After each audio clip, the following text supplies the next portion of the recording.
بسم اللہ الرحمن الرحیم۔ بسم اللہ الرحمن الرحیم۔ آج انشاءاللہ ہم 30ویں سپارے کی جو چند اہم آیات ہیں ان کا ترجمہ آپ کے سامنے پیش کریں گے۔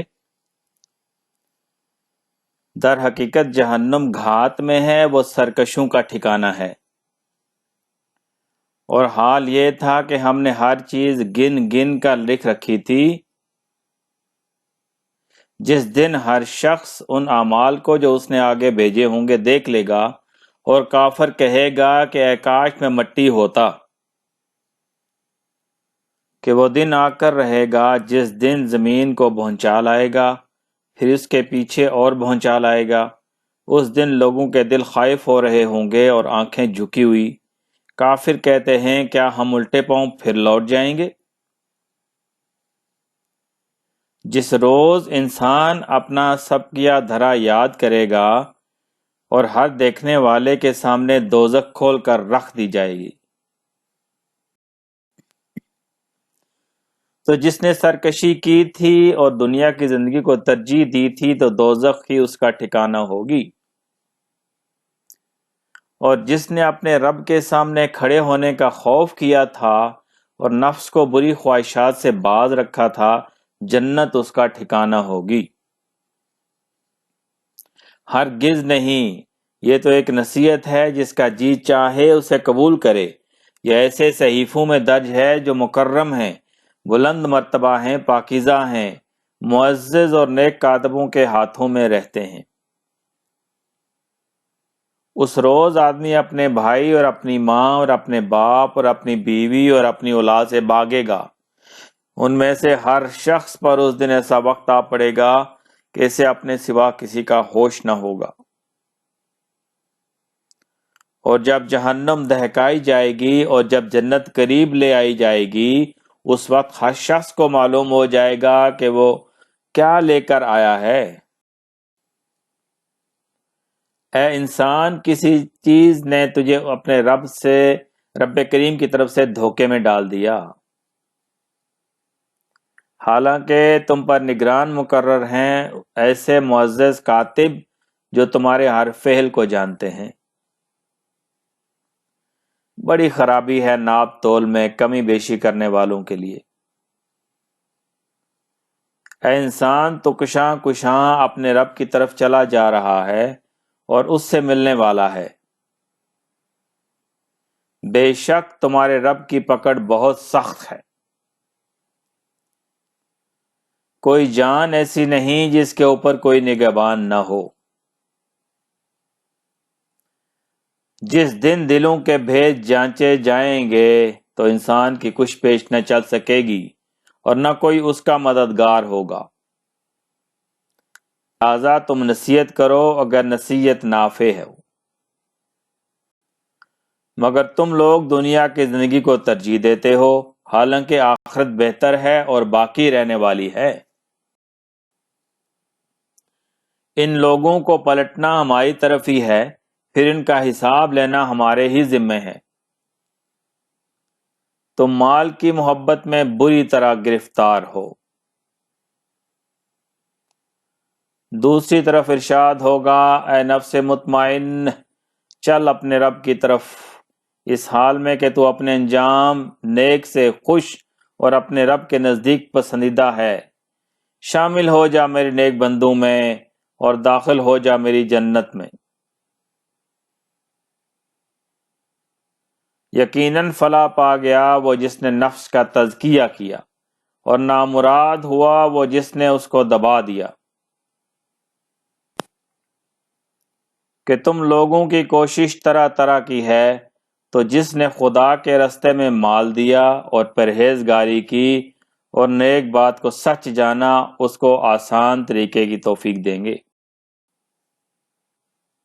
اور جس نے بخل کیا اور اپنے خدا سے بے نیازی برتی اور بھلائی کو جٹلایا، اس کو ہم سخت راستے کے لیے سہولت دیں گے۔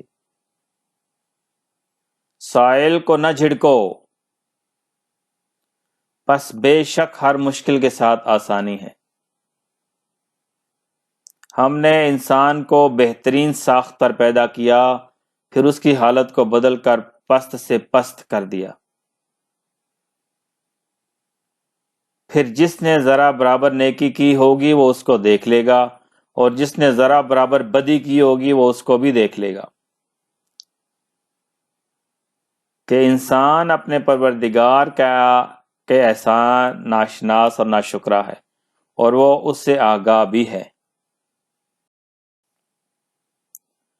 تم لوگوں کو زیادہ سے زیادہ اور ایک دوسرے سے بڑھ کر دنیا حاصل کرنے کی دھن نے غفلت میں ڈال رکھا ہے، یہاں تک کہ اسی فکر میں تم قبر تک جا پہنچتے ہو۔ اس دن تم سے ضرور نعمتوں کے متعلق سوال کیا جائے گا۔ انسان در حقیقت بڑے خسارے میں ہے، سوائے ان لوگوں کے جو ایمان لائے اور نیک عمل کرتے رہے اور ایک دوسرے کو حق کی نصیحت اور صبر کی تلقین کرتے رہے۔ تباہی ہے ہر اس شخص کے لیے جو منہ در منہ لوگوں پر تان اور پیٹھ پیچھے برائیاں کرنے کا خوگر ہے، جس نے مال جمع کیا اور اسے گن گن کر رکھا۔ پھر تباہی ہے ان نماز پڑھنے والوں کے لیے جو اپنی نماز سے غفلت برتتے ہیں، جو ریاکاری کرتے ہیں۔ آپ کہہ دیجئے کہ وہ اللہ ایک ہے، وہ بے نیاز ہے، اور پناہ مانگتا ہوں حسد کرنے والوں کے شر سے جب وہ حسد۔ الحمدللہ رب العالمین، اللہ تعالیٰ کے بے پایاں کرم، احسان اور اس کی توفیق، اور آپ سب کی محبت، خلوص، دعاؤں اور حوصلہ افزائی سے اس ماہ مبارک میں شروع کیا جانے والا منتخب آیات کا یہ سلسلہ اپنے اختتام کو پہنچا۔ تاہم یہ آخری کام نہیں بلکہ ایک ابتدا تھی اپنے دین کو جاننے اور سمجھنے کی۔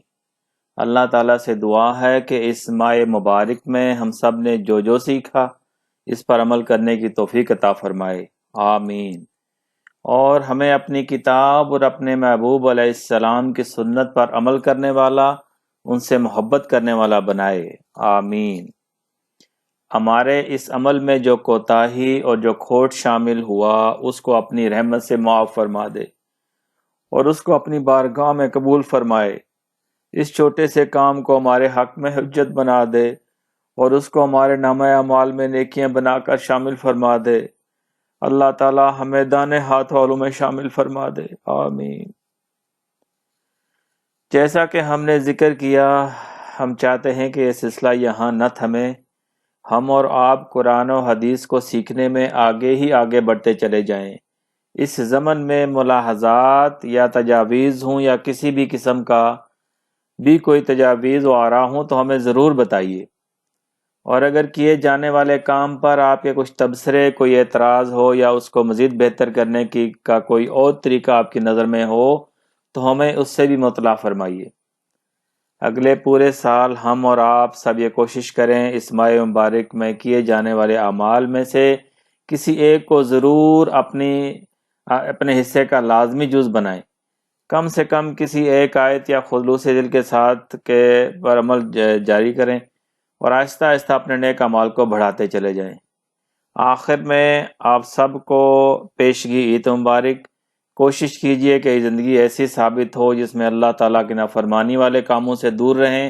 اللہ تعالیٰ ہم سب کو نیک اعمال، روزے، عبادتیں، ریاضتیں، سجدے اور آنسو قبول فرمائے، آمین۔ صدق اللہ العظیم۔